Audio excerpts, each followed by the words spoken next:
Ang mga naging kaganapan sa Batang Quiapo August 21.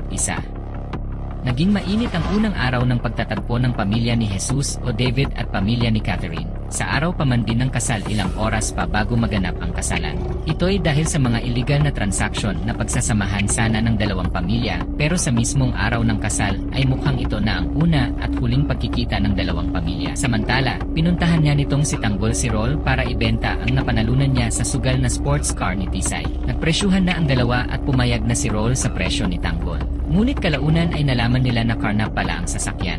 Hindi tuloy nabenta ni Tanggol ang kotse, pero ang diamante ang ibebenta ngayon ni Rol sa bossing ni Rol. Kaya ipinakilala ni Rol si Tanggol sa kanyang bossing. Samantala papunta itong Camille simbahan kung saan ikakasal ang kanyang sweetheart na si David at ama ng kanyang ipinagbubuntis. Bakas na bakas ang kalungkutan at kaba ni Camille.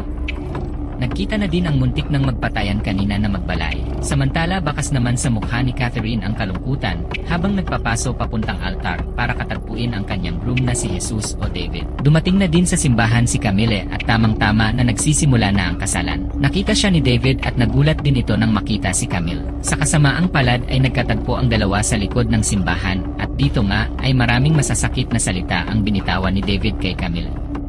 Sinabi ni Camille na sasabihin niya sa lahat ang katotohanan, ngunit bago pa mangyari yon ay sinaktan na si Camille ni David. At ang abangan natin bukas, makakaligtas kaya si Camille at ang kanyang baby sa tiyan sa sinapit niya kay David? Kilalanin natin si Boss Divina, siya na ba ang tutupad sa pangarap ni Tanggol para yumaman? Ano ang magiging papel niya sa buhay ni Tanggol? Abangan bukas. Thank you for watching.